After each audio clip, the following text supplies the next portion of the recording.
Greetings, adventurers. Rick here with Carrie. What's up? How you doing? I'm Thanks good. for joining us. Yeah. Welcome to another episode of Building Character. This is a special episode, isn't it? Yeah, we're playing with cards today, which is very exciting. So we're gonna build some encounters, and we're sort of gonna build at least sort of like the framework of maybe a short campaign with adventure. Yeah. Monster cards, and always fun is getting your rewards. Yeah. We've got magic item cards too. It's gonna be so. These are from Gale Force 9. These are some new product coming out. The monster cards come in 2 different boxes. Challenges, challenge rating 0 to 5, challenge rating 6 to 16, and then the magic item cards are. A lot of the magic items you find within the Dungeon Master's Guide and other source books. Yeah. Do you use the cards much at all in your play? I do. Okay, yeah. So I recently picked up, because my main character is a bard, so I recently picked up the bard spell cards, and it's like, you know, it makes such a difference just as far as like ease of play and sort of keeping things moving, just to like have, like here's my spells, just a little short stack of cards, and that's my stuff, and rather than having to flip through books over and over again to be like, what does this spell do? Yeah, they're amazing reference guides, and with the monster cards, you can just set your adventure. Here's this scenario.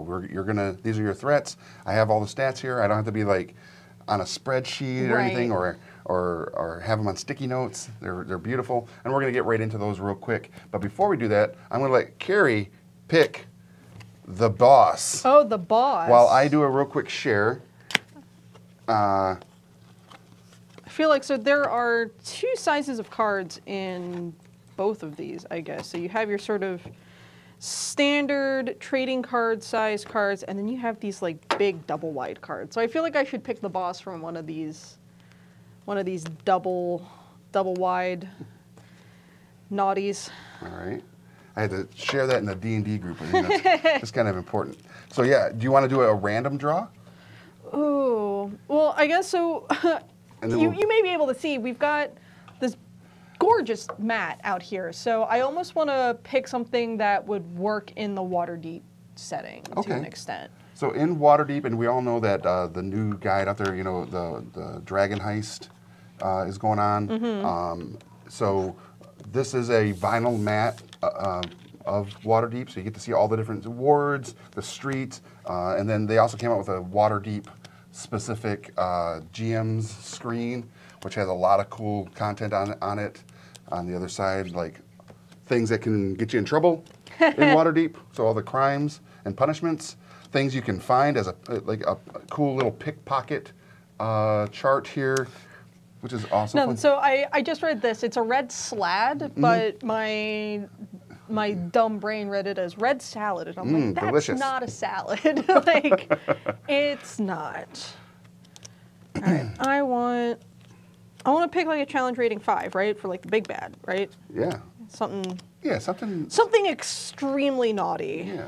So hi, Clive, Nick, and Lee, and anybody else watching. Thank you for joining us today. Talk to us in the chat. Ooh. So one of the cool things about the cards, I'm just going to grab it. This isn't going to be the monster that we're going to use. But as you can see here, it's going to have art on one side, and then on the other side it's going to have all your statistics that you would get in regards to that particular creature. The card size isn't indicative of the monster size necessarily, because they're going to be like dragons on smaller cards. What it has a larger card for is because some of the creatures will have more text and more content that is necessary to be shown, so they put them on larger cards. Yeah. But what a great tool! So when you say you come across a bunch of Sahagin, you can be like, there you go. Yeah. It's gonna get you. All right, I think we're gonna go with one of these. Ooh, a night hag. A night hag. What an interesting choice. We're going with the night hag. Right. I picked some other ones that I thought would work really well in more of like an urban setting, like a werebear or a were-tiger. Oh yeah, those are great. Succubus or an incubus. Oh, sorry. Oh, sorry. There you go. Yay. The world's upside down. Or a vampire spawn. Ooh, those are always good. Yeah. Yeah. All those are But good. I think if we're sticking with challenge rating 5 as like our final encounter Sure. and building sort of backwards from there, Yeah. we'll go with the Night Hag. What do you guys think about that? As far as like our main villain, the Night Hag, and why is the Night Hag causing havoc within Waterdeep? So we got to come up with that adventure hook as well. So we have our Night Hag as our main baddie. Oh, and then like I said, there's also the 6 to 16. If we actually wanted to go big time, there's some big time monsters in here, like the demons, like the Glabrezu. You know, they're in here. There's some monsters, big monsters in here. Some rowdy individuals in these decks. Right. All right. So we have our big bad, but what, you know, did the hag steal something? Is using some sort of magic device? Do we want to give her treasure now or wait? So, I think hags, because hags are hoarders. Okay. You know, like. I can dig that. Yeah, right? At least in my experience with hags are sort of hoarders. Okay. I recently had an incident in my most recent campaign where we had to fight a handful of sea hags. Ooh, okay. And that was unfortunate. That is unfortunate. No one died, but here's what I'll go. Based on that campaign, Okay. here's what I'll say. Why is the Night Hag in Waterdeep? Right. That's the big thing. Why are they Let's there? say the mayor of Waterdeep, One of the lords of Waterdeep? one of the lords of Waterdeep, got his power because he made a deal with the hag. That, And he's reneged on his promise, whatever that promise may be, and now she is sowing discord in order to exact her revenge for him not holding up his end of the Okay. bargain. maybe a lord made a that's a good one. I like that. A lord made a deal with a hag. Maybe not Yeah. so much for the power, but for something. Right. Something, because the lords have been around for a while. Sure. That's a great. Ooh. But what did that individual do? What kind of deal did they make? And what? Man, what do you guys think out there? What would be a deal that potentially one of the lords of Waterdeep would have made? You know, most of the lords are secret. You really only have the main, the one lord that is kind of like the known lord of Waterdeep. I'm actually, you see me going through a bunch of miniatures here. So WizKids also sent us a bunch of new minis from their new releases, and one of them happens to be the Night Hag. Oh, nice. So I'm actually looking for that particular miniature. It's, of course, at the bottom. I have no doubt. But I want to pull that out and show it off and all the fun things. But what do you guys think? What is a good reason that a Night Hag would have, or a Lord of Waterdeep might have made a deal with a Night Hag, maybe thinking because, oh, I am a Lord of Waterdeep, there's 9 of us. Right. If one of us gets in trouble, we'll all come to bear to end this threat. Right. But the other lords are like, hi, well, you made this deal, Right. son. You're going to have to deal with it yourself. And we hope, that nothing happens, because it would really be, horrible to replace you. Green Hag and Night Hag. Yeah. And let's take a look at this image here. So the Night Hag, That's pretty on point. is right there. And it has like the a bottom, skull. with a spine still attached to it. I'm going to pop this open. This might have to be the miniature I paint this week, or next week on Painting Happy Little Minis. I'm trying to pick like something rare, but not very rare, not legendary out of this. Right there. That's good. All right, yeah, that's pretty good. So we have the Night Hag miniature by WizKids. And she's got like a skull with the spinal cords and vertebrae still hanging there. It's kind of gross. Yeah, pretty dark. I'm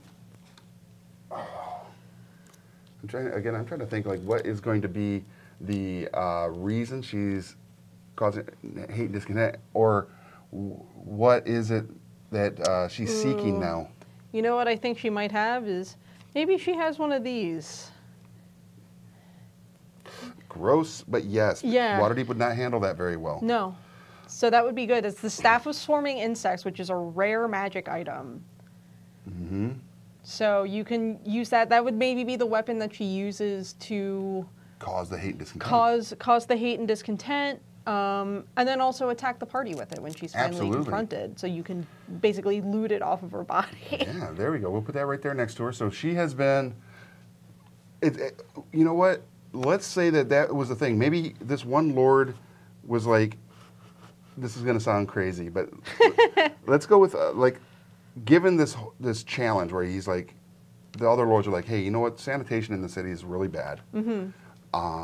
The populace is complaining about it. We need to take an initiative to maintain a cleaner city. Mm-hmm. What are your thoughts? And he's like, at his wit's end, but is like, you know what? You know what could happen? You know what really helps with this is maybe a night hag. Yeah. Maybe I might happen to know a night hag who can help like reduce this Right. through their contacts. She maybe lives, you know, out in like the Sea Ward or whatever, just sort of at the outskirts of town, at the very edge, and Yeah. you know, no one really talks to her because she's a night hag, and Right. you know, but we feel that she's a powerful magic user. Is she, you know, maybe extremely evil? Yeah, extremely evil. Yeah, to say the least. But she might even, you know, reside in the sewers. Knows like, hey, she might have connections with were-rats. well, she might have that. But of course, she, according to this card, she also has changed shape. So maybe she just works at the inn, collecting stories and collecting information to And offered up her services. Oh, I happen to have some magical abilities. Oh, maybe I know a guy who knows a Right. night hag. Yeah, or maybe she overheard a conversation with the Lord talking to some city watchman or something at a tavern, sure. and in her guise was like, I could do this. Right. I could make this happen. Right. And maybe I can get a boon. You have a rat problem. I just happen to know like every were-rat in town. Yeah. I happen to know a few guys locally. Right. And, you know, let's say, okay, there's a rat problem out in the southern ward. Sure. Right. It's by the ports, it's by the gate. Mm-hmm. It's a problem. Yeah. And it's starting to creep into out. Yeah, into and the so dock they're ward, into the trader they're center. trying to keep it, they're trying to get it, you know, back and keep it localized here and eliminate it, Right. and trying to figure out where they're coming from and whatnot, and you know, basically she knows all the were-rats in town. So let's right? look up Let's and see if find we a can were-rat. find some were-rats.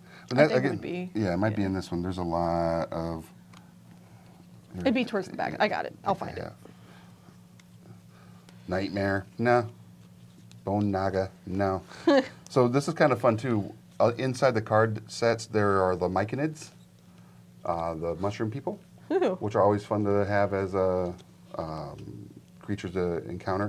And again, in the new line of miniatures, the myconids exist. So do the pentadrones and quadrones. We were just talking about those. Nothics. I had to fight one of these guys recently. Those are the worst. They're gross. All right, so there is a lot. All the mephits are in here.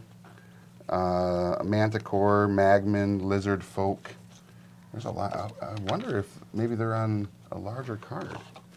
I know there were other were creatures out in here. Werebear, Right. wereboar, Ooh. were-rat. There you go. There we go. So we have were-rats. We'll put that up here real quick. So, Look at that guy. So good. So another, I'm going to be throwing out a lot of tidbits of information in regards to product. oh yeah. In the new WizKids pre-painted Waterdeep miniature set, there are were-rats, and they Nice. look just like that. Awesome. The miniatures do. So you're going to get some really good. So, cool. So, were-rats are shape changers. They can use their action to polymorph into either a rat-humanoid hybrid or into a giant rat. Nice. Or back into its true form, which is humanoid. Okay. So, let's say there's a handful of were-rats, Yeah. and they are spreading infected regular sized rodents Right. out into Waterdeep to convert more people into were-rats. That, yeah. And that's sort of what the issue actually is down here. Okay. It's just a dirty area. Yeah, it's just sort of gross. Yeah, and the southern ward, I mean, they're not going to, granted, they want that to be a cleaner space because that's one of the main gates, people coming in into the south ward, and if that's their first vision of the city, that's not what the lords want. So I think you have your night hag as, again, as your sort of big bad. Yeah, who's basically gone to the were-rats and been like, listen, Right. I need you to settle down. Right. But once the Lord doesn't follow through with whatever she had asked for, and she's like, you know what, belay my last. Right. You know what? JK, Yeah. do whatever you want. Yeah. In Armageddon. In fact, I'm going to help you. Yeah, and step it up. Yeah. Yeah. So maybe she, after the Lord of Waterdeep reneged on whatever his promise of gold or land or what have you. Absolutely, or a child. Who knows right, what a night whatever. hag needs, Right. She started to encourage the spread, and then started to spread more sort of like out in the north part of town Right. as well. So basically the whole city is starting to become overrun with... Yeah. They need a Pied Piper is what they need. Yeah. Yeah. So like what other creatures besides... Well, I'm thinking like garbage creatures. You know, why not? Garbage creatures, creatures that basically denote... I love trash. trash. So if a city is being overrun and it's getting gross, I think one of the a good one would be like a Odiug. I think that'll probably fall under this range, 0 to 5. And as we flip through the cards, there's so many good ones here. Oh, these? That's a Myconid. No. Odiug is... Odiug. Yeah. I like how one of these is just, it's a sword. It's a flying sword. It's a sword that flies, and it stabs you. I like it. Challenge rating either 1 or 4, depending. There's a lot of there's a jackal were in here. Werebore, werewolf, mimic, mummy. What's interesting too is like of all the artwork, the Myconids get the best. Nice. It's a full paneled art piece. Oh yeah, there's a bunch. Like the blights also have these like full color art, which is really nice. There it is. So yeah, like that's super cool. So the Otyug, which is this creature, is literally a garbage disposal. Gross. You can find them in sewers and places where like a wizard might actually dump all their trash down there, and they literally live and thrive in garbage. And so if the city is starting to become this like garbage, you know, the streets are being overrun with the trash, the rats, the gross, one of those is going to possibly come out from the sewers, be like, I don't know, there's food above. Oh. You know, and wreak havoc. It's a smorgasbord. Right? We probably want maybe a few of these. Few of these nasty boys. Gnolls? Maybe. Yeah, I mean, they're filth creatures. Gnolls sort of fit anywhere. Yeah. And I like gnolls. Yeah. So they can always be like, you know, we've been down in Skullport, so they're beneath Waterdeep, and like out along like the southern edge, out on the coastal line, there is this city underneath called Skullport, and yeah, there would definitely be gnolls down there, and they might be like, oh, the city's in havoc, let's go join in the fun. Yeah. This is just just a mess, huh? The city is going. If you've got, nuts. if you've got gnolls coming up from underneath, and let's say that's just like a random encounter that could happen. Yep. Let's say you've got a couple gnolls, and then maybe one of these. Maybe you've got a gnoll pack lord who's gonna come up and Oh, the artwork on that is isn't that amazing. nice? Yeah. Yeah. Knowing that the city is in disarray, they might come out at night And loot. and loot. Yeah. And maybe as you're moving throughout the city, it would be sort of a random thing depending on where the Absolutely. party goes. just traveling down one of the main streets, and let's say, oh, you hear something down this alleyway. Right. Do you want to go check it out? Of course. Surprise! There's 4 gnolls and a gnoll pack leader. Yeah, that would be a beautiful thing. Yeah. So we I think what we've got going on here is we've got our big boss with the Night Hag. We've got the were-rats, where they're going to be like those minions to her. There might even be a were-rat like leader. Yeah. You know, that we could, you know, skin a little stronger than just a regular were-rat. Yeah.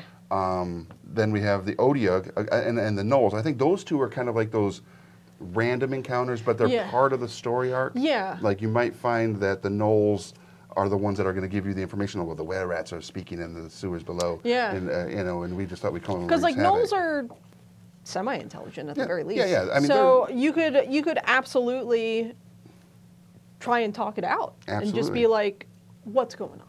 Yeah. Let us know what you know so that we can figure this mystery out as far as why there seems to be all of these plagues almost infesting the city right now. Absolutely. And that'll give you that lead to the were-rats. And then, of course, as you eliminate the were-rat threat, you would get the information that will tell you that, well, the Night Hag from the Sea Ward, who is cousin to the Sea Hag of out there or whatever, made a deal, and you now you've got your this is the person that's causing these big swarms of. Not only do we now know who is actually causing these swarms of insects and rats and whatnot, but once you defeat her, then it's like, what's the deal with the Lords of Waterdeep? And then you get into this sort of political intrigue about the whole thing. But what is our hook into getting everybody in this basically to say, you know, why are we even going to participate in this cleanup expedition? Is someone going to come to us, or are we literally going to get accosted, and that getting accosted as we leave a tavern or leave something else within the city, and then, or just the fact that the town itself is a buzz of, it's just disgusting here, you know. I mean, I would say, you know, Waterdeep is obviously enormous. It's huge, yeah. So I think it's something where this has been, you know, this has been a problem for, let's say, weeks, many moons now. This has been an issue, and it seems to only be getting worse before it gets better. Many adventuring parties have gone in to try and figure out what's been going on, to try and beat back the rats, to basically try and act as exterminators. But you've got people leaving the city in droves because plague, maybe, whatever.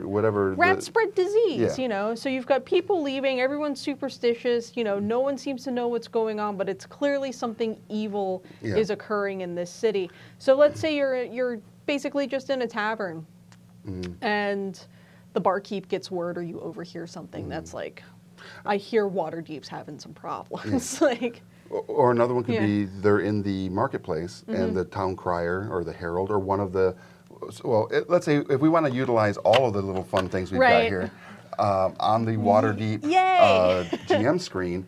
It literally talks about different broadsheets or papers and newspapers and stuff like that. And there are a list of different broadsheets. Let's say you're in the marketplace and one of the little street urchins is peddling one of the broadsheets, and you pick up a copy of Mount Waterdeep Times, and within it, right on the cover, is Waterdeep faces a major threat, seeking adventurers to help. Major reward offered, of course. Something like that. And be like, wow, well, here we go. Right. Absolutely. I'm a part of a major adventuring group. We should check this out.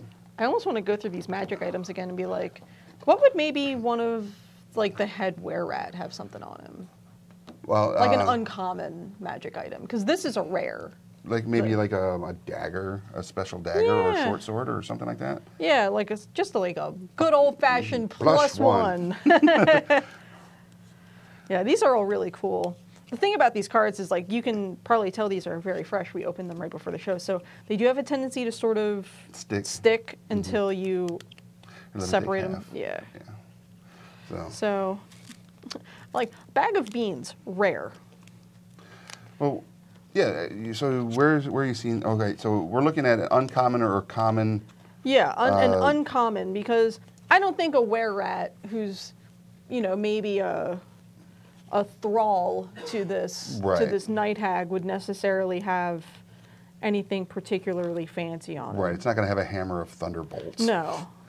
Boots of really nice. Elvenkind. That would be an interesting one. Boots of Elvenkind for a were-rat. When you wear these boots, your steps make no sound. Okay.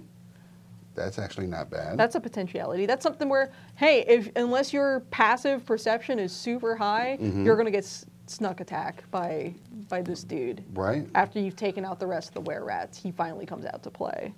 Yeah, that's a good one. There's also, I saw it here just a second ago, the Necklace of Adaptation. Ooh. Which is a uncommon. While wearing this necklace, you can breathe normally in any environment, and you have advantage on saving throws made against harmful gases and vapors. Ooh. So as that would be something that a were-rat, particularly in their human form, would want to probably have. And you know, like down in the sewers or within the city, where there's like obviously there's going to be some really rancid odors and stuff too, that might be like a gaseous, you know, a gaseous cloud that would cause you to have vomit and all that stuff. They might want the wearer might wear that and be like, all right, sea hag, cast or night hag, cast this spell. Right. I can walk into it. It's not going to bother me. Right. And I'm on point. So that would be a good one. It also might be good, like you said, you had the Boots of Elvenkind. The Boots of Elvenkind. Like, those are a classic. Anything of the like, a few members of the party that I'm in right now have the Cloak of the Elvenkind. Nice. Another creature that I thought would be really interesting to have kind of like crawling around within a city. Based on another garbage eater. It's the gelatinous cube. The beautiful gelatinous cube. So again, WizKids has made this amazing gelatinous cube miniature. Nice. And what it has is the inside of the gelatinous cube, you can take off the base and you can paint the things that are going to be inside, like floating in it. Nice. So, or that's awesome. You can take that out and you can put this over the character and be like, good. oh, you're trapped in there. You know, this is what's happening to you now. You're getting dissolved. Yeah. But this right here would be a great thing to be like, as you're exploring through the city, maybe something like this come up out of like a well, and is now like just street sweeping, having a time. Right, much like the Odiug, the you know, garbage eaters. That would be a lot of fun. Yeah. And scary. Yeah. I know you're a big fan of gelatinous cubes. I do love it. Yeah. Yeah. Someone actually took a picture. There was like this photo in the forest, and it showed this cube of light. Like, and it's like, ha, good job trying to hide gelatinous cube. Right. We see you go home. You're drunk. But yeah, it's a great miniature. That's awesome. So one of the fun things that I also want to tell everybody is, as you're watching this today, we are going to be doing a big D&D contest for PAX Unplugged this year, which is at the end of this month. Yeah. So next week, we're going to launch a contest, and in that, someone's going to actually win this vinyl mat. And like some miniatures. A lot of these minis. So, yeah, some of these miniatures. But speaking of miniatures, they're also going to win one of these Gale Force 9 character pack miniatures, which are super cool. Yeah, and this is from the Waterdeep Dragon Heist thematic. So you get Laurel Silverhand, one of the Lords of Waterdeep, Manshoon, the clone of the ancient Arc Wizard Manshoon, infiltrated Waterdeep years ago and has been hiding out in Kolat Towers ever since. Ooh. So you get that guy. You also get Vajra Saphir. Vajra is a capable wizard in her mid-30s, the youngest person ever to hold the position of Blackstaff at the High Wizard of Waterdeep. As the High Wizard of Waterdeep, she is charged with using all the magic and resources at her disposal to defend the city against threats. Wow. Nice. Yeah. So someone's going to get these 3 miniatures as well. Nice. And then there's going to be a lot more added to the contest, books and stuff. Nice. So super cool. Yeah. Who doesn't need more D&D stuff in their life? Exactly, and it's a great starter set. I need all the D&D stuff. It's a fact. So we have this kind of setup. What would be maybe a couple other little side? Because you know you're not always going to get the right information right off the bat. So there might be a little like side encounter that you'd have to, this is like that linear. Right. This is going to lead you directly to the night hag. Right. But much like the Odia could be a side thing. Yeah. You know, what might be another good side creature that might, and it might not even have anything to do with this particular scenario, but is... There's always bugbears. There's always bugbears. But it just might be something fun to have as a, you know, I mean, encounter. I mean, Waterdeep is on the water. Yeah, okay. So I would probably stick with something, you know, aquatic. Okay. There was something in here I thought would work. If I can find it. The bullywugs. Oh, yeah, those are always good. And a great aquatic. There's also the Sahuagin. You have the aqua There's also these. creatures. The marrow. What if yeah. what if these guys have just been terrorizing the ships as of recently? Okay. Just for fun. Yeah, For fun and profit. But mostly fun. mostly fun. I mean, that's always a good one. There's also... Yeah, there you go. Little froggy friend.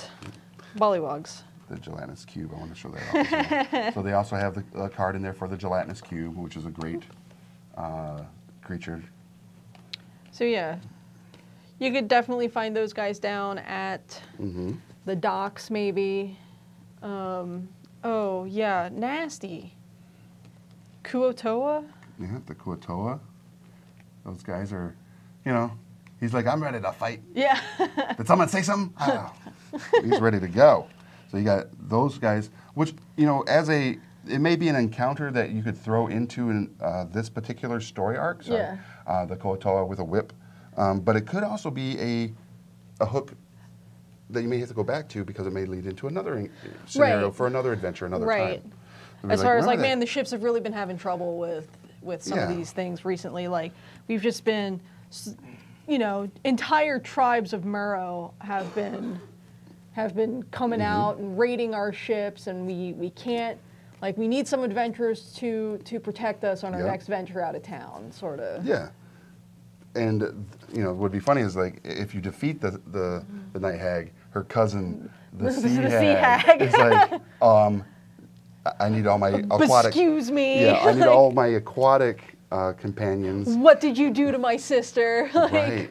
And then you've got the whole, you know, invasion, you know, the sea invasion, which would be an amazing threat against Waterdeep. Oh, sure. You know? All these nasties coming out of the water. Yeah, absolutely. Yeah.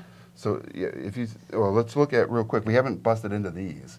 Oh, the higher challenge ratings. Yeah, because let's say, you know, if you're running a campaign and you want to build a cool scenario that could involve something like this with the Night Hag and the were-rats and the gnolls and the gelatinous cube and an Odia, that in alone is a great couple sessions, I would think. Sure. You know, if you role play it out and you have proper hooks and keys to get them to follow the path that you want them to, but we all know that they're going to go off and do their own thing sometimes. Right. Which could lead them into the sea campaign. You Right. know, or... So you get to Waterdeep, and let's say there are basically two options. Yeah, there's always Right. multiple options. Right. You know, yeah, and I think most DMs probably need that because Yeah. the adventuring party might be like, I kind of want to go out on that beautiful boat. Right. So we got a bunch of giants. Oh, there are a lot of rats here. We should leave. Yeah, I hate. Yeah, one of the party members like, on my sheet, I have a fear of rats. I'm out. Yeah. For sure. So this one's got like young black dragon. Ooh. So you got all these, and like I was saying, the card size isn't Challenge indicative 7, of the yeah. actual Oh yeah, creature. it's more how much text is involved. Right. So you got a lot of dragons in here. The young reds, white. Oh, that's fun. That's always good, right? A good solid ultra loth. So these cards Challenge are, rating you know, 13. great tools for DMs. I didn't see any aquatics. Maybe you flip through those ones, Yeah. maybe see something fun in there. That could be like an even bigger bad aquatic creature that we could use for a high sea There you go. campaign. What is that? Marid. That thing looks crazy. Amphibious. Can breathe air and water. Okay. Elemental Demise. If the Merid dies, its body disintegrates into a burst of water and foam, leaving behind only equipment the Merid was wearing or carrying. Okay. It can multi-attack. It has a trident and can attack with a water jet. All right. So that's crazy tough Yeah. and fun. So let's take a look at what that looks like. It kind of has a mix between the Sahagin and the Koatoa. Yeah, it's like a fish top and a tornado bottom. Yeah, maybe even like a Jinn of some sort as a mixed breeding there. But so this. Oh, this is a classic. You know, as you do. Yeah, you can't go wrong with the Hydra. Though if we're messing with the Kuatoa, Mm-hmm. there's the Kuatoa Archpriest, Okay. which is challenge rating 6, so like a step above Right. what the Night Hag would be. So like if you're playing with that level of party, this would be a good way to go Mm-hmm. as far as building a campaign that Yeah. could go both ways and wouldn't be necessarily too much more difficult if you go the one route over the other. I agree. And, you know, a lot of times you need a major threat that would actually bring the Lords of Waterdeep out. Right. And let's say the Koatoa have come across a magical device that allows them to take control of a certain creature. I have the creature in my hand. It's a CR-17. Mm-hmm. It's a beast. The dragon turtle, Oh, right? he chomp. He chomped. He's going to chomp on that boat. Mm-hmm. Maybe these guys have been seeing the Marrow, Mm-hmm. and they're like, this is clearly the Marrow's fault. But the Marrow are raiding because their home was destroyed by the Kuatoa and this giant turtle dragon. Yeah, they've somehow been able to control this giant dragon turtle, and they're going out to, they're trying to find their space. And Yeah. Sometimes that has to come with force, and they're thinking, you know, what a better spot than Waterdeep, because they may not know any better. Yeah, That Waterdeep right. is an amazing city full of adventurers and super powerful characters. Oof. And then, yeah. Right. But if a Koatoa Archpriest had some sort of, like, if you even look at the staff. Oh, that- yeah. That could literally be, It looks like a turtle. yeah, the staff of dragon turtle control or something like Right. that. And they just happen to have a dragon turtle. Huge threat. Yeah. Could you imagine like something like that? It's almost like they're summoning a kaiju. Right. I mean, that's basically what it is, right? Yeah, right onto the coastline, and just like go destroy the city. And this, that would be an amazing. Here I come, Yep, like- that would be an amazing setup. Yeah. Which would be really cool. The party would have to absolutely have finished the Night Hag path, Oh, yeah. and go up a level, go up a CR or two, Right. to then delve into that yeah. event. Mm-hmm. Which is always fun. High level events are great. Oh, sure. So, Like, they're ooh, terrifying, yes, terrifying. Yeah. It's so good. There's nobody in the chat today. That makes Oh, me sad. no. We've got like 15 people watching, but nobody's really been talking in the chat. So if you're watching us and you're not talking to us, that makes us so sad. I'm going to share this one more time. We've got about 20 more minutes Oh, wow. that we can sit here and talk about stuff. I think what we should do is just kind of show off maybe some more of these miniatures that we got here too. But I'm going to share this one more time. Everything all right, Johnny? One more time. Johnny's hanging in there. Johnny's like, It's Friday. this is true. Oh, we lost somebody. Why'd you leave us? Because we called him We out. lost two. We called him out. All right. So some of the other fun things. Ooh. Do I get to open this and put it together? If you want to. Frost Giant? Yeah. We also got the Fomorian. At what point is a mini No longer. a maxi? Like, Yeah. that's a lot. That's a large boy. A large friend? Yeah. That thing is ginormous and beautiful. So here, I'll move these so that you can see them in full on the cam. No, I mean these are great. I gotta buy more minis. Right? I mean, I don't gotta buy more minis, but part of my dumb lizard brain really wants to buy more minis. Like my pal who plays a monk / rogue Mm-hmm. in our torture devices. In our current campaign, he doesn't have a mini, so I kind of want to get a good mini for him. That'd be cool. We've got an Iron Maiden. So these are always great dungeon dressings that we're about to show here. I do love good dungeon dressing. So this is basically just cage and chains, but like, what good hag doesn't have torture devices, right? Then there's Elf Fighter, Panther and Leopard. These would be good for if you play a druid, probably, Yeah. and you're doing shape change. Yeah, absolutely. So, there's, Tiefling Warlock. yeah, People who might want to play those. yeah, yeah. So like, I play a Tiefling Bard, and it would have been nice to have more Tiefling minis available. So I'm glad they are finally getting around to doing more of them, because I think it was like you get a Tiefling Sorcerer and that's your choice. So they're branching into some of the more, I guess, specialty races, I guess you would qualify a Tiefling as. Elf Fighter, Halfling Rogue. So the male Halfling Rogue, if you take a real close look on the one on the bottom, it kind of looks like Farquaad with a hat on. It's amazing. I was just like, that's Lord Farquaad. Delightful. Yeah, these are great. Oh, different elf fighters. Mm-hmm. So we've got, I guess, so these are the male elf fighters and these are the female elf fighters. Okay. I'm drowning in minis over here. Yes, you are, and there are more to come. So we also showed off some of the Frost Giant. So when I build a campaign, it is of no surprise that I love using Frost Giants in Arctic type scenarios. So this is one of my favorite creatures in the Arctic scenario, which is an adult Remoraz, which is basically an ice serpent. Mm-hmm. And I actually have a character who is a half-orc barbarian who's called Tolrog Fangspear. Okay. And you see the horns on the top of his the Remoraz. Those are the spear are made from these horns of a Remoraz. Oh, He's just really cool. But yeah, so this is one of my favorite creatures. And in comparison to the Frost Giant, that's the Fomorian.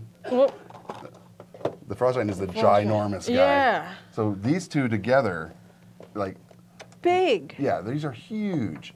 And I could see like this being, the Remoraz being the Frost Giant's like pet, you know? No. And be like, get him. That would be one hell of an encounter. Yeah, super scary. Yeah. And for those of you that might be playing in the jungles of Cholt right now with the whole Tomb of Horrors and all that. Look at that. That's a dinosaur. That is a dinosaur. That is a T-Rex. Available, again, from WizKids.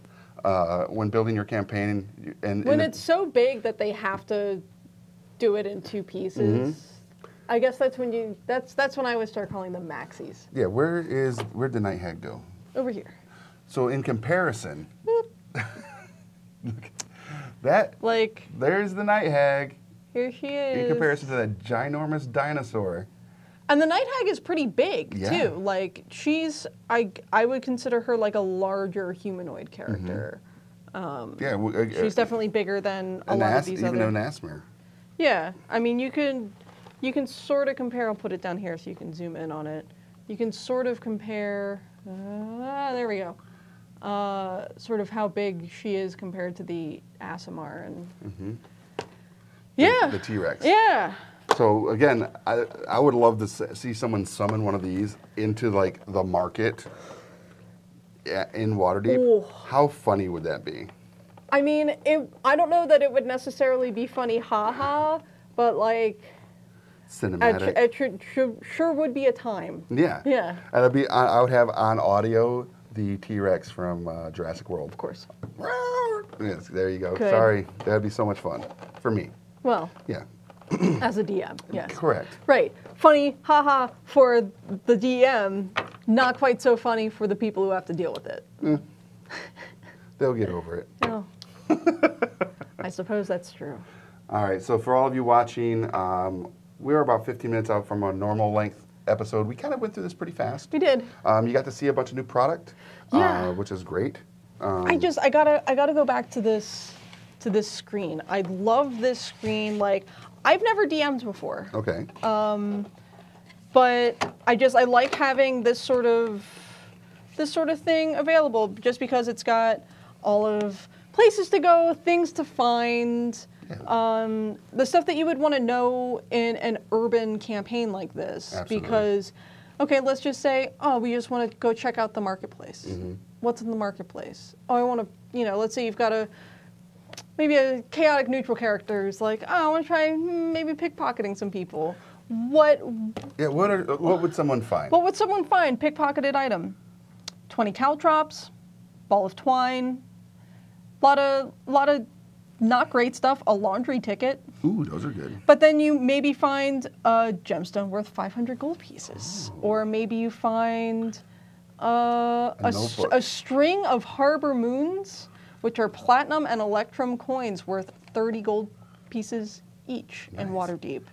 I also like there was one of them in there. It's like you find a notebook with names and addresses in it. Oh yeah, because then that can take you down a whole other path. Exactly. That probably the DM is not necessarily prepared for. Correct. But if they're like, I want to go to each of these addresses and see what this is about, then it's like, oh crap, I gotta create more NPCs and whatnot. It becomes homework. Yep. But that's why these cards exist, right? Yep. So that you can sort rapid. of just have it ready to go without having to Absolutely. build all these spreadsheets and whatnot, and just roll with the punches. Yeah, it's super fun. It makes a lot of the building characters, the building campaigns, the building scenarios quicker, more engaging even. Like, let's say you don't have a Black Dragon miniature, Right. but you can absolutely show them, Right. this is what you're up against, and this is why it has, multiple attacks. Right. Makes 3 attacks, 1 with its bite and 2 with its claws. Right. Yeah, this creature looks like it can do that. Right, so. absolutely. And I've got a handful of minis at this point, but not really enough for a full-fledged campaign. Sure. So having, even if I'm just representing a character with like a D6 on the board or on the grid or whatever, it's nice to have the sort of visual representation via the artwork on the cards. I agree. Yep. Super good stuff. So make sure you go to your friendly local game store and ask them about all this fun stuff, Yep. how you can get it. Like I said, stay tuned to Game Trade Media. We have a contest that we are going to be launching next week. Where you can win some of this good stuff. Absolutely. Or the mat, at least you're going to get the mat, the 3 characters, Waterdeep characters here that are Laurel, Silverhand, Vajra, Saphir, and Manshun. And a few of these boxes of minis. Some of these miniatures. And some books. Some books. Yeah. Speaking of books, got to do my my usual plug here. Okay. As Halloween is over, that means it's officially Christmas. So that's how that works, right? I believe so. Okay, so it's Christmas. So don't forget to head to your friendly local game store or your friendly local comic shop and pick up our book, The Overstreet Guide to Collecting Tabletop Games. That came out earlier this year, and it makes a great stocking stuffer, or whatever you want to call it. And also, not my book as far as I didn't helm the project, but the Overstreet Guide to the Overstreet Price Guide to Star Wars Collectibles is coming out in like a week or so, and that will be available to order through Game Trade in the next issue, I believe. So you can go ahead and do that, and we cover video games and tabletop games in addition to the plethora of other Star Wars collectibles out there. So much. So definitely get on that. Very cool. Some cool stuff headed your way from us at Gemstone and Lots from of Game good- Trade. Lots of good stuff. Yep. Well, Carrie, thank you for joining us today. Absolutely. And for everybody out there watching, thank you. This has been Building Character. I'm Rick, And I'm Carrie. and we'll see you at the game store. Thanks.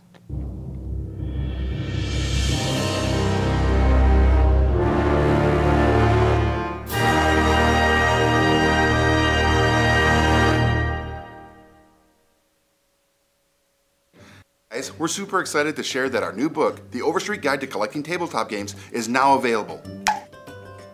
We love tabletop gaming as much as you do, and we're so thrilled to share the finished book with the community. This book covers the history of the tabletop industry, from classic board games like Monopoly to collectible card games like Magic, and of course RPGs like Dungeons and Dragons. The book also highlights some of the top talent in the industry, featuring interviews with Peter Atkinson, Matthew Mercer, Larry Elmore, and many more. Plus, we chatted with collectors from all walks of life who shared their own knowledge and insight about tabletop collecting. We also discuss everything from the impact of crowdfunding on the current state of the industry, as well as take a look at all sorts of ways to preserve your collection for years to come. This book provides a perfect snapshot of the tabletop industry at large and shows what makes this hobby so great. You can head into your local game store or comic shop right now and pick up your copy of the Overstreet Guide to Collecting Tabletop Games. If they don't have it in stock, you can order your copy through previews, through Game Trade Magazine, or through gemstonepub.com. Thanks for watching Painting Happy Little Minis. If you liked it,